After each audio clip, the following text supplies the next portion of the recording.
ایک طرز ہے. ادراک دراصل ایک نقطہ ہے. اس نقطے کے پھیلاؤ کا نام ادراک اور سمیٹنے کا نام بھی ادراک ہے. جب نقطہ سمٹتا ہے تو وقفے نظر انداز ہو جاتے ہیں، اور جب نقطہ پھیلتا ہے تو فاصلے طویل ہو جاتے ہیں. روحانیت درس دیتی ہے کہ اس نقطے کو سمجھ کر نقطے کی اس واردات سے رشتہ مستحکم کریں جو نقطے کا سمٹنا ہے. اگر اس نقطے کے سمٹنے سے رشتہ استوار کر لیا جائے تو ہمارے اور کائنات کے درمیان فاصلے معدوم ہو جائیں گے.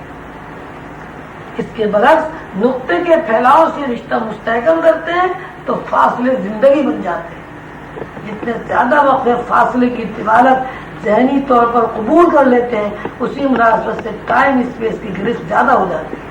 اور جس قدر ہم اپنے اوپر فاصلے اور وقتوں کا ہجوم توڑ دیتے ہیں، اسی مناسبت سے فاصلے کی نفی کر دیتے ہیں اور ادراک کے زاویے میں قدم رکھ دیتے ہیں جہاں ٹائم اسپیس ختم ہو جاتا ہے. وہاں صرف ادراک رہتا ہے. وہ ادراک یہ ہے کہ انسان خود کو ٹائم اسپیس سے آزاد کر کے اللہ کے قریب ہو جاتا ہے. ہم یہ بتا چکے ہیں یہ ادراک سما ہے، اور ادراک اسی سیکنڈ کی کم سے کم کثر ہے. دوسری طرف ادراک طویل سے طویل وقفہ ہے. یہ دونوں ادراک کے دو ہر شخص ادراک کی اس طرز عمل سے ہر وقت گزرتا رہتا ہے. اللہ تعالیٰ ہر انسان کو ادراک کے سمٹنے اور پھیلنے کی صلاحیت عطا کرتے ہیں. بالفاظ دیگر سیاہ نقطے کی دونوں صفات کا ادراک انسان کو عطا کیا گیا ہے. جب نقطے کے سمٹنے کی ادراک کا تذکرہ کرتے ہیں تو اس زندگی کا تذکرہ کرتے ہیں جو خواب یہ رات ہے. جب ہم نقطے کے اس پہلو کا تذکرہ کرتے ہیں جس پہلو کو پھیلنا کہا گیا ہے، اور ادراک کے اس طرز کو بیداری یہ دن کہا جاتا ہے. ادراک کی دونوں طرزیں انسان میں موجود ہیں اور ہم وقت متحرک رہتی ہے. ادراک ذہن کے علاوہ کچھ نہیں ہے. یعنی ذہن جس طرح وقفوں کی پیمائش کرتا ہے، وقفوں کی پیمائش چھوٹی قسم میں یا طویل وقفوں میں ہے. دونوں ادراک کے دو رخ ہیں. ادراک کو ہم اطلاع کے معنی میں بیان کر سکتے ہیں.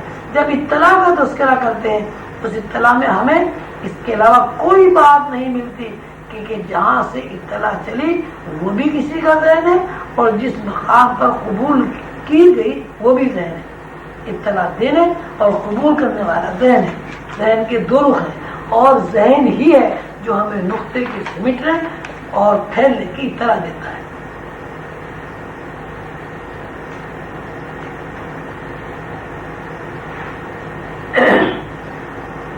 ہیروشیما پہاڑیوں کا تذکرہ قلندر بابا نے کیا ہے. فرماتے ہیں ایک ذہن کہتا ہے کہ فنا ہونے والی پہاڑیوں کی عمر 2 کھرب سال ہے. یہ 2 کھرب سال کہاں سے آئے؟ کس نے بتایا کہ 2 کھرب سال ان پہاڑیوں کی عمر ہے؟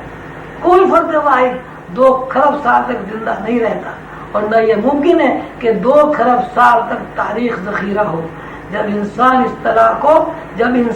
اس اطلاع کو سمجھنے کی کوشش کرتا ہے تو ہمیں پتہ چلتا ہے کہ انسانی شعور اتنا ناقص ہے کہ 5000 سال کی تاریخ موجود نہیں ہے. اور جب انسان کے پاس 5000 سال کی تاریخ موجود نہیں ہے تو یہ کیسے 2 کھرب سال ہے؟ یہ کس طرح کہہ سکتا ہے کہ پہاڑیوں کو 2 کھرب سال گزر گئے؟ اس کا مطلب یہ ہوا کہ 2 کھرب سال کا تذکرہ کرنا، یہ 2 کھرب سال کی عمر کا تعین محض ایک اطلاع ہے. اس کی اطلاع کے علاوہ کوئی حیثیت نہیں. اگر 1 سال کو 1 یونٹ قرار دیا جائے تو 2 کھرب کو 2 کھرب سال یونٹ کہا جائے گا.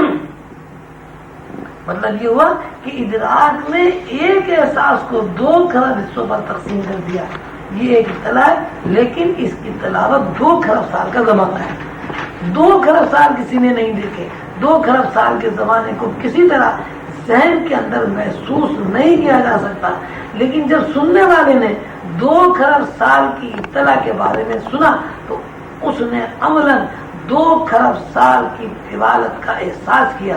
اس نے 2 کھرب سال کی اطلاع کو قبول کر لیا. ہیروشیما کی پہاڑیوں کی عمر 2 کھرب سال ہے. اس کو یوں کہیں گے کہ ادراک کے 1 سیکنڈ میں 2 کھرب سال کا پیمانہ موجود ہے. 2 کھرب سال کس طرح ہے، 2 کھرب سال کب گزرے، 2 کھرب سال کس نے گزارے، اس بات کو بیان کرنے کے لیے کوئی دلیل نہیں ہے. محض اطلاع ہے، ایسی اطلاع جس کی ادراک کی طوالت 1 سیکنڈ سے زیادہ نہیں ہے، لیکن ذہن نے اطلاع کو قبول کیا اور قبول کرنے کے بعد 2 کھرب سال کی طوالت کا احساس کر لیا۔ مطلب یہ ہے کہ بڑے سے بڑے وقفہ ہو یا چھوٹے سے چھوٹا وقفہ ہو، اس کی پیمائش کا اگر ذریعہ ہے تو وہ صرف ذہن ہے۔ یہ ذہن ہی ہے جس کو ہم کائنات کہہ سکتے ہیں۔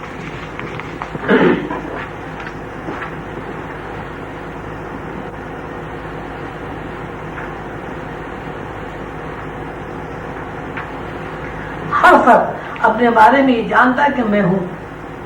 جب کوئی فرد یہ جان لیتا ہے کہ میں ہوں تو اس کے بعد یہ سوال پیدا ہوتا ہے کہ میں کیا ہوں۔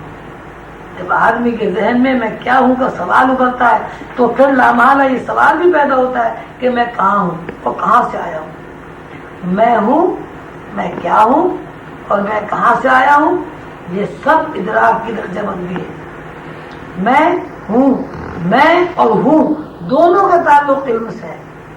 سوال یہ پیدا ہوتا ہے کہ میں ہوں بحیثیت علیم کے کس طرح معلوم ہوا کہ میں ہوں؟ یوں کہا جائے گا کہ انسان کی اپنی ذات کا تشخص اور اپنی انفرادی حیثیت علم کے علاوہ کچھ نہیں ہے۔ میں بحیثیت علیم اور ہوں بحیثیت علم۔ جب کوئی بندہ اپنی انفرادیت کا تذکرہ کرتا ہے تو کہتا ہے میں ایک طرف علم اور دوسری طرف علیم۔ علم اور علیم کی تعریف بیان کرنے کے لیے متوجہ ہونا پڑتا ہے۔ یہ علیم کون ہے، یہ صفت کیسے معرض وجود میں آئی؟ پھر ساتھ ساتھ یہ بات غور طلب ہے کہ علیم نے اپنی صفت کا مظاہرہ کیا تو کس طرح کیا؟ علم کو ہم اطلاع کے علاوہ دوسرا نام نہیں دے سکتے۔ انسان بحیثیت علیم اور انسان بحیثیت علم کے 2 رخوں سے مرکب ہے۔ علم ہو یا علیم، دونوں کا تعلق اطلاع سے ہے۔ یہ اطلاع کہ میں ہوں کہیں سے آئی اور انسان نے بحیثیت علم کے اطلاع کو قبول کر لیا۔ اس بات کو یوں کہیں گے کہ انسان ایک اطلاعاتی ادراک ہے، ایسے ادراک جس کی بنیاد اطلاع پر قائم ہے۔ اطلاع کے اندر معنی پہنائے جاتے ہیں، ایک طرف اطلاع میں معنی نہیں ہوتے اور دوسری طرف معنی پہنائے جاتے ہیں۔ اطلاع کے اندر جب طوالت زیر بحث آئی تو وقفہ پیدا ہو جاتا ہے، اور جب طوالت نہیں تو وقفہ کم سے کم ہو جاتا ہے، یا اتنا کم ہو جاتا ہے کہ وقفے کے باوجود الفاظ میں بیان نہیں کیا جا سکتا۔ اطلاع میں ادراک کی طوالت 1 سیکنڈ سے زیادہ نہیں ہے، لیکن یہی طوالت جو 1 سیکنڈ سے زیادہ نہیں ہے کھربوں سال تک محیط ہو جاتی ہے۔ لیکن کھربوں سال کا تذکرہ کرتے ہیں تو اس وقت کھربوں سال کے تذکرے میں جو وقت لگتا ہے وہ 1 سیکنڈ سے زیادہ نہیں ہے۔ انسان ایک اطلاع ہے، چونکہ انسان کو ذات خود اطلاع ہے، اس لیے ساری زندگی اطلاع ہے۔